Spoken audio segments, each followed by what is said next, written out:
Et bonjour. Bonjour. Vous allez bien les jeunes? Hein? Merci. Et deux. Alors moi je vous explique un petit peu ma démarche, je suis youtubeur, est-ce que vous connaissez YouTube? Ouais. Oui.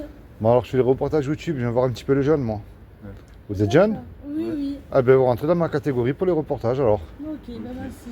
Alors moi la grande question que je pose aux jeunes, moins jeunes aussi, c'est je me suis rendu compte qu'un jour ou l'autre on allait mourir et ça c'est certain. Ah oui, oui. On le sait depuis qu'on est né. Ouais. Alors moi la grande question que je voudrais savoir ce que les jeunes y croient, c'est ce qui se passe après la mort. C'est ce que vous croyez après. Est-ce que pour vous ça s'arrête, ça continue? Qu'est-ce que vous croyez sincèrement? Parce qu'on peut pas y échapper, on y va tous. Oui, je sais pas. Et oui, c'est pour ça que je viens travailler un petit peu la conscience moi. Est-ce que vous croyez en Dieu déjà? Non, pas moi. Pas vous. Et monsieur? Un petit peu, avec ma grand-mère, elle est italienne, du coup, Elle était croyante? D'accord. Donc c'est-à-dire un petit peu, vous doutez ou... Genre, en fait, elle a mes doutes. D'accord. Donc, Mais vous, c'est-à-dire un petit peu. Qu'est-ce qui vous fait croire que vous croyez un petit peu? Parce que si vous croyez un petit peu, c'est que vous n'êtes pas très sûr alors. C'est-à-dire, vous doutez un petit peu que Dieu existe? Alors, moi je rencontre énormément de jeunes comme ça. C'est très simple, mais il ne faut surtout pas tomber dans le piège en fait de mélanger Dieu avec la religion. Vous voyez, la religion, peu importe laquelle, hein, moi je les mets tous dans le même sac, si on gratte un peu, il n'y en a pas une qui est mieux que l'autre. Oui, oui, bah. C'est des hommes qui s'accaparent ce créateur qu'on appelle Dieu pour dominer sur les autres hommes. C'est comme dans la politique, on va dire. Et Ouais. quand on les voit faire, c'est des robots pris à la même heure qu'eux, il faut aller au même endroit qu'eux, on pense comme eux. Si vous n'êtes pas comme eux, on vous juge, on vous chasse, et je vais aller même plus loin, voire on vous tue. Ça, c'est la religion. Mais maintenant, prouver que Dieu existe, c'est très simple. Mais moi, je vous défie, tous les deux, de me prouver que Dieu n'existe pas. Oui, mais moi je crois pas vraiment. Et on ne peut absolument pas le prouver que Dieu n'existe pas. Mais moi, en revanche, je peux prouver qu'il existe. C'est très simple. Le téléphone qui est dans votre poche. Regardez-le bien.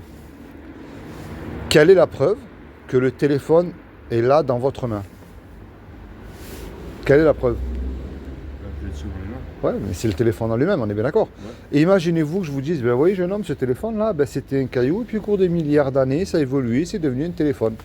Je vais aller même beaucoup plus loin. Pour moi, une explosion détruit et ne construit rien du tout. Ça a explosé, pouf, tous les métaux s'est formé là, tout seul. Vous allez dire, il est cinglé ce type. S'il y a un téléphone, c'est qu'il y a bien quelqu'un qui l'a dessiné, qui l'a créé, vous êtes d'accord avec moi? Ah oui, oui, oui. Les métaux qu'ils ont utilisés, les employés, l'heure et le temps qu'ils ont mis, ça c'est un autre sujet. Et maintenant, vous regardez autour de vous. La complexité de l'univers, la lune, le soleil, les étoiles, les papillons, la complexité de votre corps. Votre sang, comment il a pu évoluer? C'était pas du Red Bull qu'on avait avant dans les veines. Votre vue, on ne voyait pas en noir et blanc avant. Eh bien moi, c'est ce créateur-là que j'appelle Dieu, si vous préférez une intelligence. Et puis un fait scientifique, prenez rien. Rien ne peut rien créer. Alors moi, ce créateur que j'appelle Dieu a créé des lois qui existent qu'on ne peut pas nier aussi. La loi de la pesanteur, elle existe. Ah oui. La loi d'aérodynamique existe aussi. Vous prenez une tomate ici, elle ne poussera pas au pôle Nord.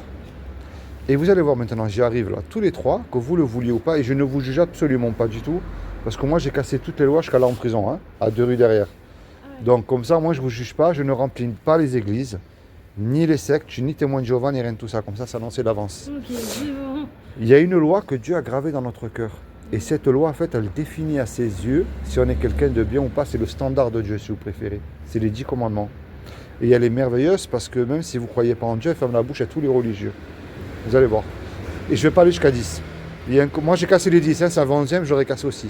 Il y a un commandement qui dit tu ne mentiras point. Est-ce que dans votre vie, depuis que vous êtes né, même pour faire du bien, ça vous est arrivé de dire un mensonge? Oui. Moi, le premier, hein. Comment on appelle quelqu'un qui ment? Très bien. Il y en a un qui dit tu ne voleras point. Est-ce que ça vous est déjà arrivé de piquer quelque chose, peu importe la valeur? Non. Attention, le nez pousse, hein. Vous m'avez dit que vous m'avez menti, ne croyez pas que je vais vous croire. Hein. Piquer quelque chose, c'est très simple. C'est vous êtes ma patronne. Je viens en retard tous les jours au travail sans vous le dire, mais vous me payez. Ça reste du vol à vos yeux. Ah oui, oui. On est bien d'accord. Jamais oublié de rendre le stylo à une voisine, un briquet ou quelque chose comme ça? Vous allez voir où je vais venir, je ne vous juge pas, vous inquiétez pas. Est-ce que ça vous est déjà arrivé, sincèrement? Jamais? Non, jamais. Si. Lui, il a un doute un petit peu. Ouais. Comment on appelle quelqu'un qui a volé? Très bien. Il y en a un autre qui dit tu honoreras toujours tes parents. Attention, il y a un piège. Est-ce que vous êtes sûr que vous les avez toujours honorés ou que vous les honorez toujours? Les honorer, c'est-à-dire est-ce que vous leur obéissez tout le temps, vous leur mentez jamais? Là, ne réfléchissez pas trop. Hein. La réponse, ça va être très vite. Moi aussi. Moi aussi, ouais. Il y en a un qui dit tu mettras toujours Dieu en premier dans ton cœur. Alors avant que vous répondez, j'ai remarqué qu'on essaye de mettre Dieu en premier dans notre cœur quand tout va mal. Mais quand tout va bien, parce que si vous vivez là tous les deux là aujourd'hui, y compris moi le premier, hein, c'est une grâce, c'est une faveur que Dieu nous accorde de vivre aujourd'hui. Regardez le petit Naël quand il est parti de chez lui, sans rentrer dans les faits. Ah oui, oui. Mais il ne savait pas qu'il n'allait pas rentrer. La mort peut arriver à tout moment. Et un dernier, il y a un commandement qui dit tu ne commettras point d'adultère. Vous n'êtes pas mariés? Non, non. Bon, mais Jésus a dit quiconque a regardé un homme ou une femme avec de la convoitise, même une image qu'il ne fallait pas, on a déjà commis un adultère dans notre cœur. Et quel est là, entre nous, là, qui pourrait dire ça ne m'est jamais arrivé, ne serait-ce qu'une fois? Alors si Dieu est juste, parce que c'est vrai qu'on me dit que Dieu est amour, il est amour, parce qu'il nous a créés. Un créateur, il aime ce qu'il crée. Mais s'il est amour, il est obligé d'appliquer sa justice parce qu'il n'est pas Dieu sinon. Comprenez?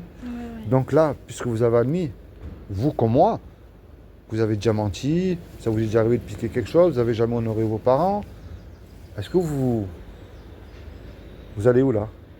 Sincèrement, au paradis ou en enfer? Pas paradis, moi. Vous allez au paradis? Ouais. Vous êtes sûr? Ben, moi je vous le souhaite, hein.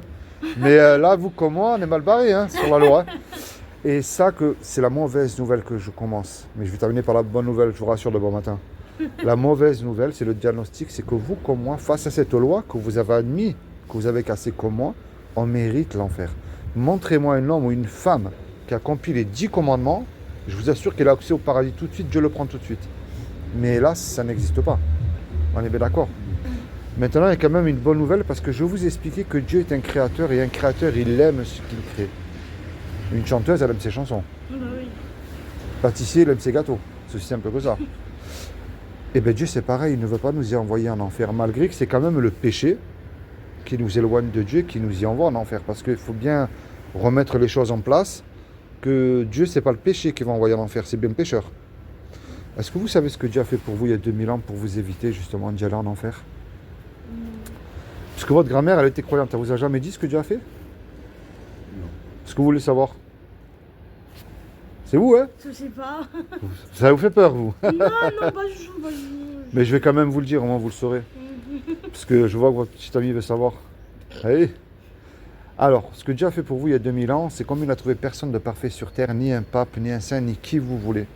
Ce qui est impossible aux hommes ne l'est pas à Dieu. Dieu peut venir là sous une forme humaine, il peut faire ça.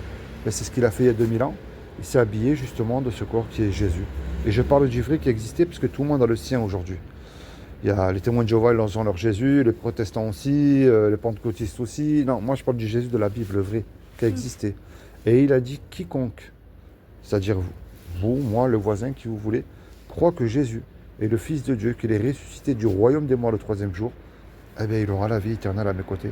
Il n'a pas dit d'aller faire des croisades, d'allumer un cierge, de suivre un pape, de prier Marie, il a dit de croire.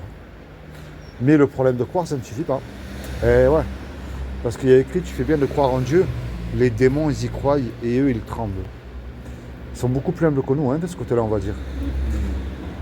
Alors la clé, si vous voulez, c'est la repentance. Est-ce que vous savez ce que ça veut dire que la repentance? Est-ce que vous savez ce que ça veut dire? La repentance, je vous explique ce que c'est. Là, par exemple, vous allez dire, là, si je mens, ben, je m'en sors, hein, je m'en fous, personne ne le sait. Mais je ne peux plus mentir. Parce qu'il m'accorde le paradis gratuitement. Ça voudrait dire qu'encore une fois, je lui crache en plein visage. Alors je décide de ne plus mentir et de faire et de mettre en pratique ce que Dieu me demande de mettre en pratique dans ma vie. Vous êtes en couple, ben vous mettez Jésus dans votre couple. Vous êtes étudiant, vous avez un boulot, je ne sais pas, vous mettez Jésus dans vos études, dans votre boulot. C'est ça qu'il demande. Et avec foi, parce que c'est la foi qui déclenche tout aussi.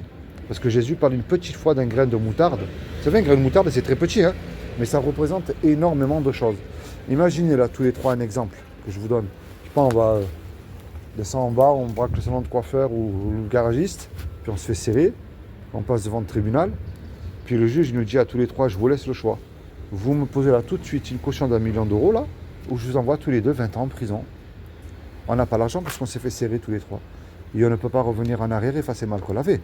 Et on ne peut pas dire au juge, monsieur le juge, sur la vie de ma mère, je recommence plus, vous êtes bon, miséricordieux. Enfin, la musique, vous la connaissez mieux que moi. Hein. Oui, Ça ne marche pas, parce que moi je suis passé par là. Donc le juge, il va nous répondre, c'est vrai que je suis bon, miséricordieux, mais moi je suis un juge et j'applique la justice. Vous payez la caution, vous partez en prison. On se regarde tous les trois, on ne sait plus quoi faire. Et puis tout à coup, il arrive un homme qu'on ne connaît pas. Et cet homme-là, par amour pour nous, il ne nous connaît pas, mais il décide de donner les 1 million d'euros. Puisque la caution, elle est payée, le juge, il est satisfait, il nous libère. Mais imaginez-vous dans le film, là, tout de suite.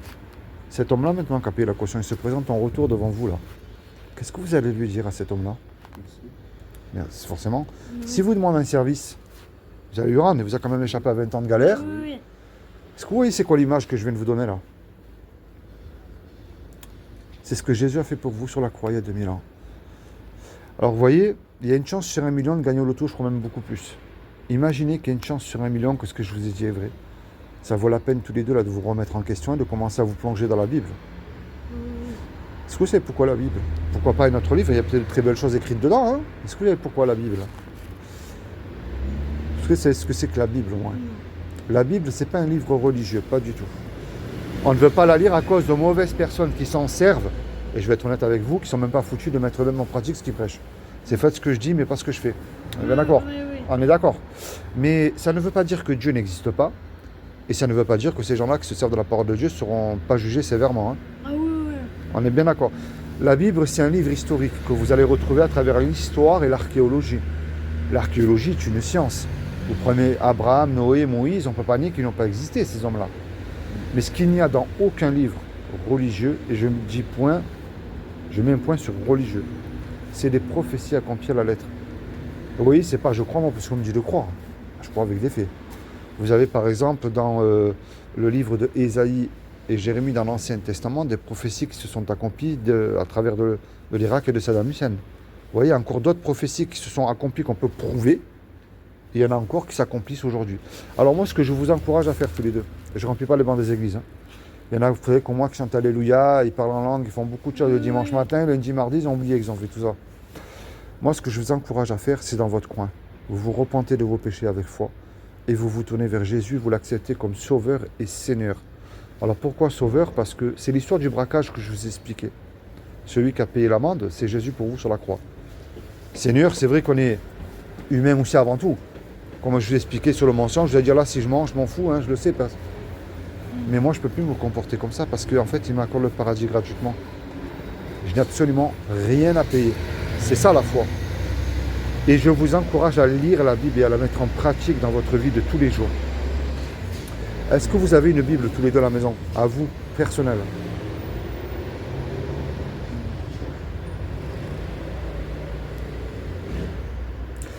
Si je vous fais cadeau d'une Bible, là, tout de suite, c'est gratuit. Vous la prenez? Vous n'avez rien à me donner, je vous rassure. Hein. Moi, je pense que Oui? Oui. Ah ben voilà, ben vous en avez une.